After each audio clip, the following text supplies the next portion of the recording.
Olá, seja bem-vindo ao culto online da Igreja Adventista do Riacho Grande. Desejo a você e a sua família um feliz sábado. Aproveite para interagir no chat, curta e compartilhe com seus amigos e também se inscreva no canal para as próximas programações. Aproveite o culto online e um feliz sábado. Seja muito bem-vindo ao culto online da Igreja do Riacho. Para louvar ao nosso Deus, vamos cantar o hino de número 7, Sejas Louvado.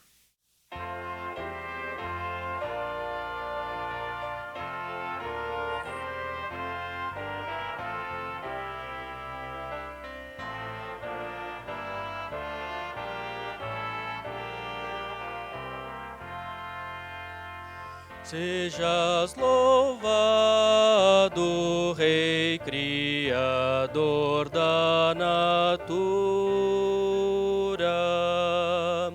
Louva minha alma, louva com zelo e ternura. Louva ao Senhor pelo insondável amor, cálido amor que perdura. Sejas louvado, tu que o universo conduzes, sob tuas asas paz e conforto produzes. Haja louvor pelo teu dom redentor, príncipe eterno das luzes. Sejas louvado pelo cuidado paterno, sobre a verdade ergues teu reino superno. Teu louvor seja somente Senhor, por teu amor sempiterno.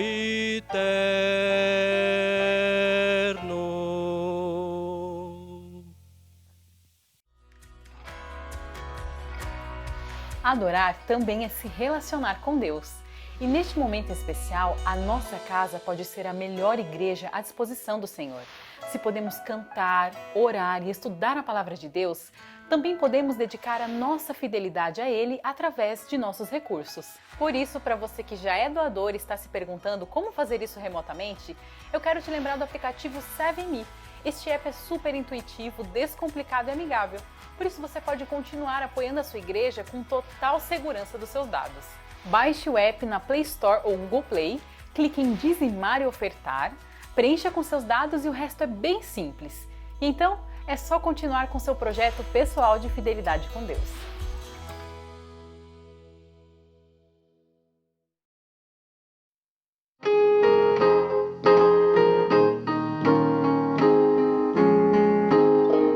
I once was lost in sin, but Jesus took me in. And then a little light from heaven filled my soul. It baked my heart in love and wrote my name above. And just a little talk with Jesus made me bold.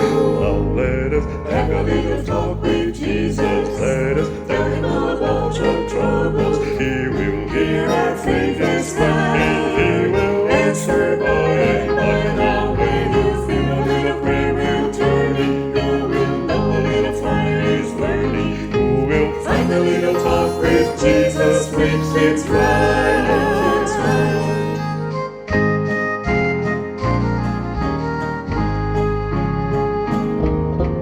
Dia me encontrei perdido em aflição. Então ouvi a voz de Cristo a me chamar.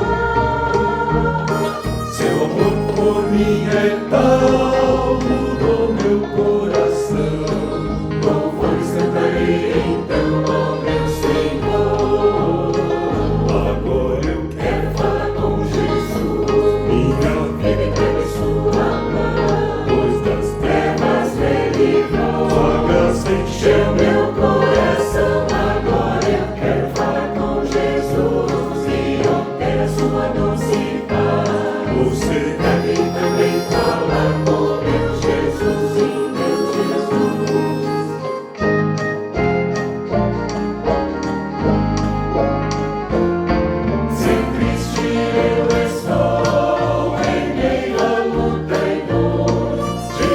meu amigo e sempre ajudará.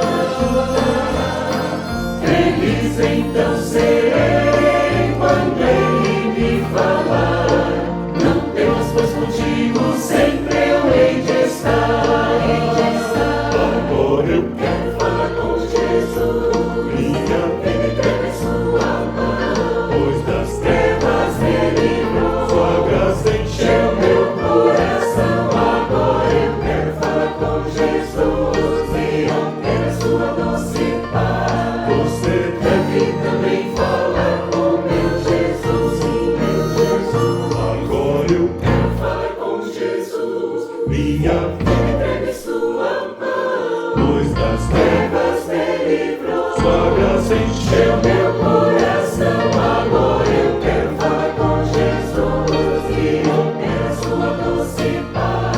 Você deve também falar, deve também falar, deve também falar com meu Jesus. Vamos falar com Jesus.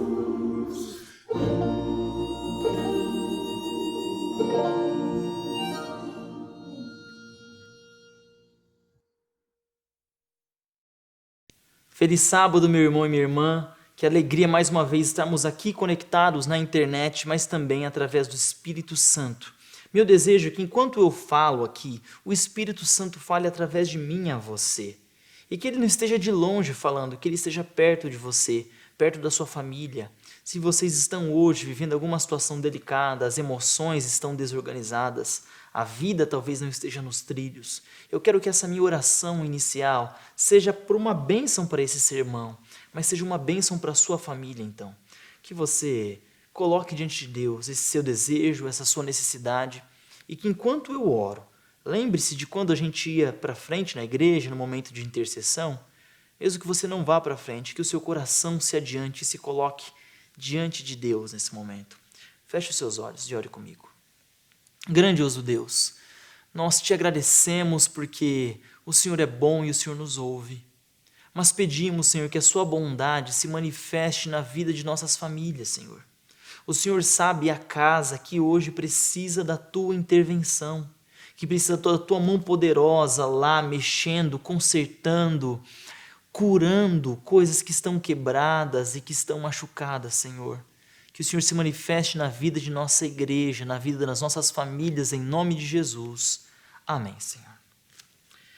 Nesta manhã, o pastor Rafael aqui decidiu pregar para vocês o maior sermão que já foi pregado na história desse mundo.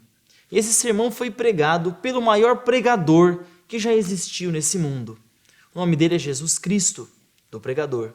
E o nome do sermão é o Sermão do Monte. Eu não vou pregar todo o Sermão do Monte, mas eu vou pregar uma pequena parte do Sermão do Monte. Porque Jesus Cristo, ele simplesmente arrebentou com esse sermão. Ele arrebentou. E tudo que Jesus faz é muito especial. As suas palavras são oráculos, as suas obras são milagres. A sua vida é um modelo. A sua morte foi um sacrifício supremo. A sua ressurreição, uma esplêndida vitória. E a sua segunda vinda é a nossa mais doce esperança. Tudo que Jesus faz ganha um significado muito especial. Por isso eu convido você a ler as palavras do próprio Jesus no livro de Mateus, capítulo 5, a partir do verso 1 até o verso 3.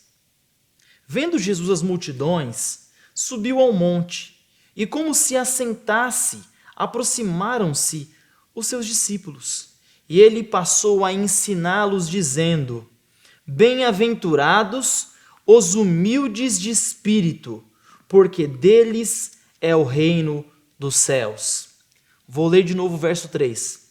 Bem-aventurados os humildes de espírito, porque deles é o reino dos céus. Quero começar explicando esse texto para vocês, dizendo que a tradução humildes de espírito, na minha visão, ela não é tão adequada, porque a palavra que é utilizada aqui significa pobre, como tradução primária, pobre de espírito. Então Jesus está dizendo aqui, bem-aventurado aqueles que são pobres de espírito. Por isso que eu intitulo esse sermão, Não Basta Ser Pobre. Por que eu digo isso? Porque essa ideia de pobre de espírito ela é meio confusa. Vocês já perceberam que quando alguém se refere a alguém pobre de espírito, está falando que essa pessoa é uma pessoa que tem um mau caráter, uma índole ruim, é uma pessoa que não tem uma essência boa. Por isso que é pobre de espírito, né? Fala, essa pessoa é pobre de espírito, mas o que significa ser pobre de espírito? Vou tomar um tempo aqui com vocês hoje para tentar explicar quem é esse bem-aventurado que é pobre de espírito, né? E eu vou começar tentando explicar pelo que não é, tá? E o que não é um pobre de espírito? Um pobre de espírito não é alguém que é pobre financeiramente. Aquela pessoa que não tem dinheiro, aquela pessoa que tem uma casa muito feiazinha, assim, uma casa bem mal acabada, ou que talvez nem tenha casa direito, viva de aluguel, ganha um salário mínimo. Essa pessoa, ela é pobre de espírito. Não, a Bíblia não está falando disso. Muitos consideram pobreza como se fosse uma vantagem, ou então uma qualidade. Não, eu sou pobre. Fala assim como se a pobreza fosse um bem. Não, a pobreza não é um bem. Da mesma forma que a riqueza não é um mal. Isso é tudo uma consequência da nossa vida aqui. Mas não é exatamente um bem a pobreza. Não tem que se orgulhar de ser pobre. Você tem que se orgulhar de ser honesto, de ser um homem fiel a Deus. A sua condição social e o extrato social seu, onde você se localiza, ele não importa muito assim. Ele não deveria trazer orgulho para você e também nem depressão. Nenhuma autodepreciação por isso. A pobreza não é um bem. E a riqueza também não é um mal. Francisco de Assis começou com essa ideia de que quem queria ser cristão de verdade tinha que vender tudo que tinha que se vestir com roupa simples e viver ali dentro desse voto de pobreza. Mas eu quero dizer para vocês que esse não é o plano de Deus, isso é uma tremenda bobeira. O plano de Deus não é que você se afaste de tudo que é bem material, não. O plano de Deus é que você use tudo que está à sua disposição para o bem das pessoas, para o seu bem e para o crescimento do reino. Mas se de alguma forma mística, espiritual, Deus te chamou para a pobreza, para você ser intencionalmente pobre, que Deus cuide de você. Deus cuide mesmo, porque não vai ser fácil.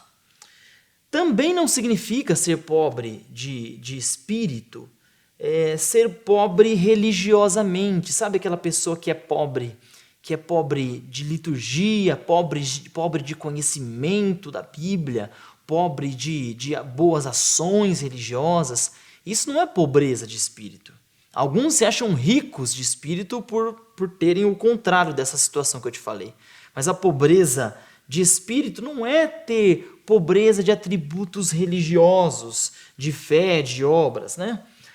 A pobreza de espírito também não significa ser pobre de autoestima. Sabe aquela pessoa assim que se considera nada? Não, porque eu sou burro mesmo, porque eu sou feia mesmo, porque eu não tenho valor nenhum mesmo, ó céus, ó vida. Acha que isso é ser pobre de espírito. Na verdade, isso é um tremendo pecado. Porque quando você fica se depreciando, se colocando para baixo, falando que você não pode, que você não consegue, que você é isso, que você é aquilo, você está criticando a criatura divina, a ação divina. Deus não erra nas execuções dele, ele não errou a fazer você. Quando ele fez você, ele fez certo. E quando ele cuida de você, ele cuida certo. Então não fique se colocando como se você fosse a pior coisa do mundo e tudo que você faz é errado sempre, porque dessa forma, se colocando de forma tão depreciada, você está desonrando a ação de Deus na sua vida. Não se ache muito, mas entenda, você é criatura divina. Você tem algum valor. Bom, pastor, então se ser pobre de espírito não é ser pobre mesmo financeiramente, não é ser pobre religiosamente, isso não é ser pobre de autoestima, o que é ser pobre de espírito? Porque eu quero ser bem-aventurado, eu quero ser feliz como Jesus disse. Como que eu me torno pobre de espírito, se é que se tornar pobre é vontade de alguém? Mas a Bíblia vai dizer para a gente que a forma com que Jesus tratava os fariseus é uma indicação fantástica e bem clara do que Jesus entende por ser pobre de espírito. Os fariseus batiam palmas para si mesmo. Os fariseus gostavam do jeito que eles eram religiosos, o jeito que é da oração, o jeito que eles procediam, e eles se consideravam fantásticos, faltavam dizer que Deus devia para eles. E Jesus reprovava essa postura. Jesus atacava essa postura orgulhosa de quem, como se alguém tivesse crédito. Mas quando vinha um publicano, quando vinha um pecador, uma adúltera, se jogava aos pés de Jesus e declarava que era pecador e que não merecia e que não tinha nada para dar, aí Jesus falava, desse aí é o reino de Deus. Desse é o reino de Deus. Porque na lógica de Jesus, o pobre de espírito é aquele que chega diante de Deus com as mãos vazias. Que chega diante de Deus vazio de méritos, vazio de todas as coisas boas que alguém poderia ter. Alguém que olha para si e fala, eu não tenho nada para te oferecer. Meu coração não serve para você. Eu não posso nem cantar, toma o meu coração, porque meu coração é muito feio. Ele tem que passar por um detox antes, porque meu coração não dá para te dar. Se eu te dar meu coração, Jesus, você vai achar estranho. Você não vai poder nem tocar no meu coração, porque meu coração é muito sujo. Essa postura de quem não tem nada para dar, de quem chega de forma humilde, de quem chega não para reclamar, não para exigir, mas chega ali para ser preenchido pelo Espírito Santo, ser preenchido pela graça de Deus, esse é o pobre de espírito. E esse pobre de espírito, ele não é exatamente só aquela pessoa que chegou hoje na igreja. A pessoa está lá toda humilde, porque chegou agora na igreja, então ela chega lá no fundo, e se ajoelha, ora, e ouve o sermão, ouve a mensagem musical e acha lindo, aquilo toca no coração dele. Sabe por quê? Esse primeiro amor é assim? Porque você chega vazio mesmo, chega vazio diante de Deus. E a experiência religiosa de muitos começa a colocar apetrechos em você. Começa a te encher de certas certezas existenciais, certezas religiosas que você não deveria ter. Começa a te encher de coisas que não é Cristo. Começa de te enchendo assim com coisas que são méritos religiosos, espirituais. Há tanto tempo eu estou na igreja, eu já fiz isso, eu dei tanto de dízimo, eu dei tanto de oferta, eu dei tantos estudos bíblicos, eu vou todo sábado na igreja, eu leio a Bíblia todo dia. E essas coisas começam a encher a gente como se fosse mérito. E a gente chega diante de Deus, e Deus olha e fala, mas não é essa pessoa, não é o rico de espírito que eu quero. Eu quero o pobre de espírito. Eu quero aquele que reconhece que não é nada diante de mim. Eu quero colocar no meu reino aquele que precisa e que deseja ser preenchido por mim. Ele quer que eu more nele, ele quer que o Espírito Santo encha ele. Mas como eu vou encher ele se ele já está cheio de coisa? Se ele já está cheio de certezas, cheios de méritos, cheios de boas obras, cheios de orgulhos? É interessante que a palavra utilizada no original grego, nesse verso 3, a palavra pobre, né? A palavra pobre aqui teria duas opções, o autor teria duas opções para colocar aqui, né? O Mateus. Existem duas palavras em grego para pobre. A primeira palavra é a palavra penês, que significa aquele pobre que tem o que comer. Sabe aquele pobre limpinho, bonitinho, aquele pobre que tem um trabalho, aquele pobre que não tem uma cama boa, mas tem uma cama, aquele pobre que não tem uma casa, mas paga um aluguel direitinho. Sabe aquele pobre? Um pobre mais ou menos, né? Aquele pobre que está ali, que até ainda vai no final de semana comer no Habib's. Exato, esse pobre aí. Outro pobre na língua grega é a palavra ptokos. E essa palavra ptokos quer dizer mendigo. Não é esses mendigos que tem televisão na sua barraca, não. Mendigo que não tem nada. Aquela pessoa que está na sarjeta, que não tem nada mais para oferecer. E qualquer coisa que você der para ele vai receber com muita alegria. Sabia que tem gente que é pobre e também não percebe que é pobre às vezes? Recentemente, eu passando numa das ruas perto da minha casa, eu observei que tinha uma pessoa sempre na rua lá. Uma pessoa vestida de roupa de exército, chutando o poste. A primeira vez que eu passei, fiquei meio com medo. Eu falei, essa pessoa às vezes é agressiva. Passei pelo outro lado da rua, né? Só que depois eu fui percebendo que ele era só alguém diferente mesmo. E aí, então passou-se uns dias, eu sempre passava, eu vou buscar açaí perto da minha casa, porque eu gosto de açaí, né? Aí eu vou lá, pego um açaí com leite em pó, né? Só para dar fome você que está me ouvindo agora. Pegar um açaí com leite em pó e eu voltava, e olhando ali aquela pessoa em condição de rua, né? E eu falei, hoje eu vou falar com ele. Eu com meus 3 açaís, né? Porque 1 para a Glória, 2 para mim. Fui lá no sacolinho, cheguei perto dele e falou, oi, boa noite. Eu sou o Rafael, qual que é o teu nome? E ele falou, meu nome é Francisco. Eu falei, ô Francisco, eu vejo você sempre aqui, você sempre fica sentado. Ele já estava com o cobertorzinho dele assim, né? Um rapaz bonito, assim, bem afeiçoado. E eu falei assim, novo? Eu falei, você precisa de alguma ajuda? Eu vejo que você está sempre aí. Eu quero saber o que eu posso fazer por você. Se há algo que eu possa fazer por você. E ele falou assim para mim, falou, não, rapaz, estou bem aqui, ó, aqui. Tem um cobertor, abriu a mochila dele. E falou, tem até um outro cobertor aqui, porque quando chegar um outro andarilho aí que tá sem, eu empresto para ele, porque a gente tem que dividir, né? Não pode ficar esbanjando coisa, né? Eu tenho isso aqui, eu falei, mas você tá precisando, você comeu hoje já? Você quer tomar um banho? Não, já tomei um banho ontem e tal. Eu falei, você tem comida? Tem, peraí, já tirou o fogãozinho dele lá da mala e tal. Eu tenho um fogãozinho aqui, eu tenho até dinheiro que as pessoas dão, eu guardo e tal. E eu falei, olha rapaz, olha que Deus te abençoe, né? Tá tudo bem mesmo, né? Aí eu fiquei perguntando para a Glória, falei, será que ele tem uma ilusão de que está tudo bem? Será que tem algum problema psiquiátrico? Porque ele não está bem, mas ao mesmo tempo ele tem alguma coisa ali. No outro dia, eu no mercado, à noite, já era o finalzinho, eu de máscara, tentando comprar alguma coisa, e no corredor lá do Pão de Açúcar, tá lá o Francisco, escolhendo que iogurte ele ia comprar. E eu fiquei intrigado, eu falei, rapaz, não é que ele tem dinheiro mesmo? Tá lá, tá aqui no Pão de Açúcar comprando comida, né? E eu falei pra ele, dei meu número pra ele, falei, na hora que você quiser tomar um banho, quiser, né, precisa de alguma coisa, fala comigo. Ele falou, deixa eu anotar aqui, não vou pegar o papel não. Tirou a agendinha dele, anotou meu número. Eu falei, olha, é uma pessoa de rua organizada, uma pessoa que tem, não. Então, as palavras em grego, elas tentam diferenciar quem é o pobre, né? Tem o pobre que realmente não tem nada e que tem noção de que precisa. E tem o pobre que às vezes não tem noção do que precisa e também tem alguma coisa, tem algum recurso, não está tão debilitado. E a palavra utilizada para pobre aqui no verso 3 de Mateus, para falar humilde ou pobre de espírito, é a palavra ptokos, que significa pobre que não tem nada.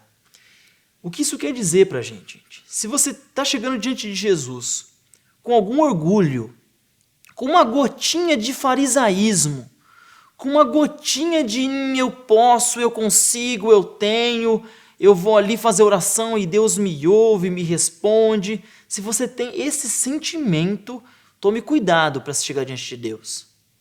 Porque você não vai conseguir ser preenchido por Ele. Porque você está preenchido por outras coisas.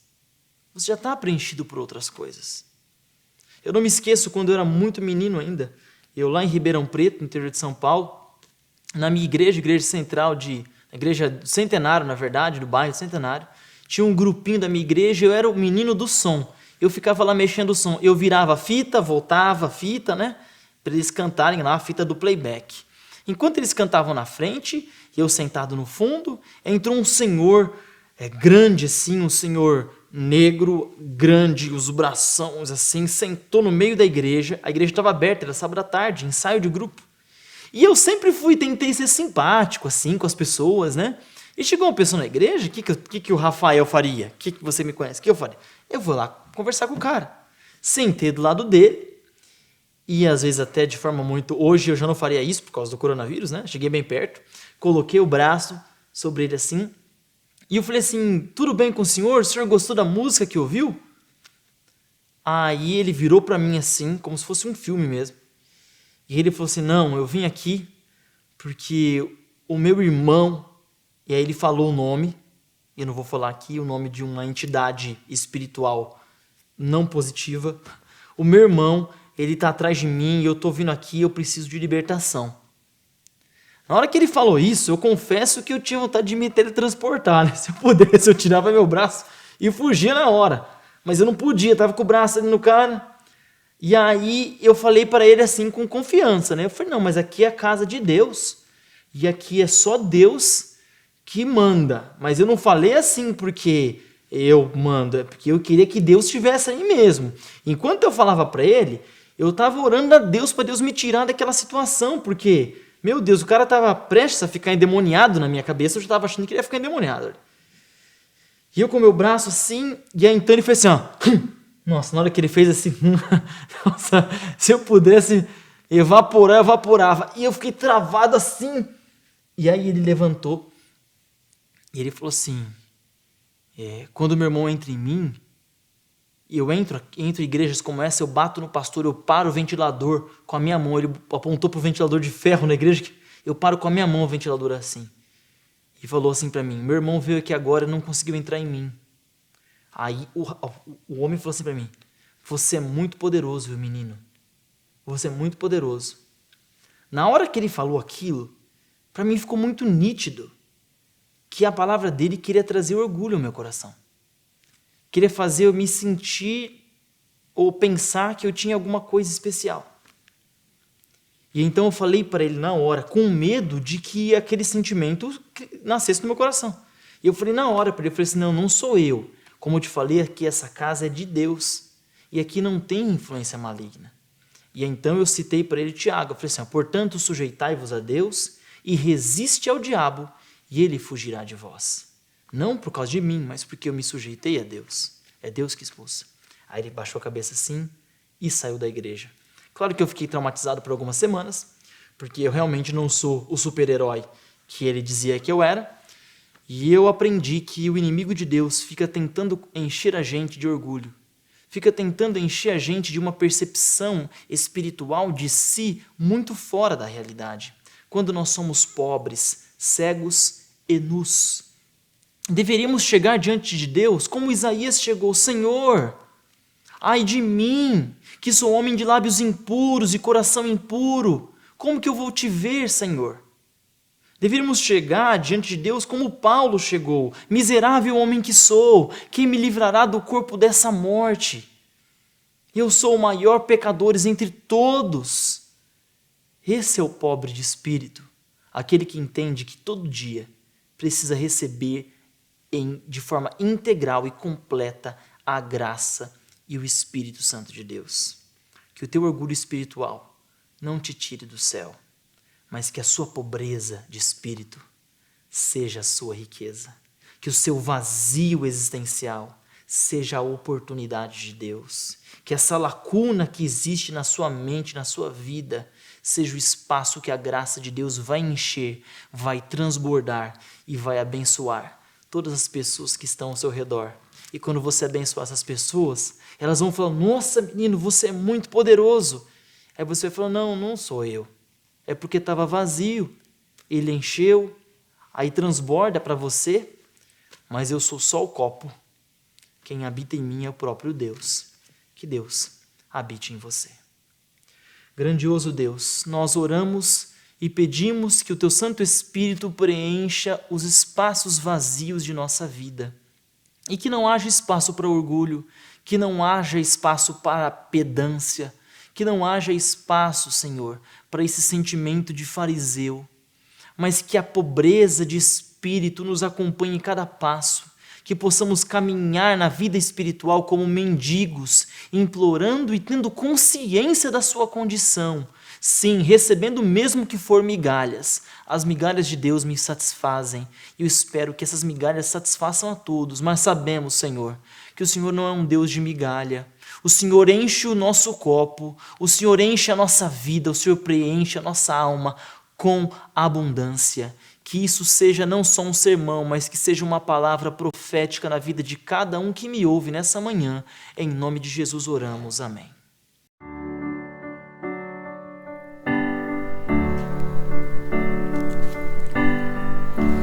Permaneça em sua graça,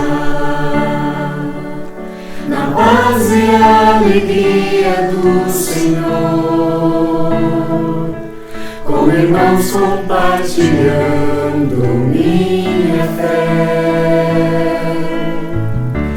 Permaneça em sua casa, aqui me sinto amado e feliz.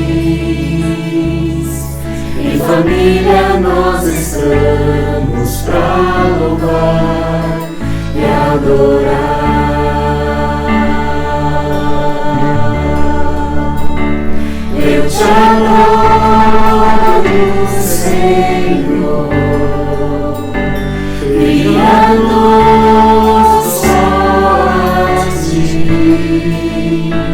eu darei meu louvor.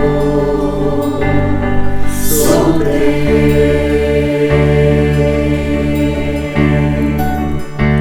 eu te adoro.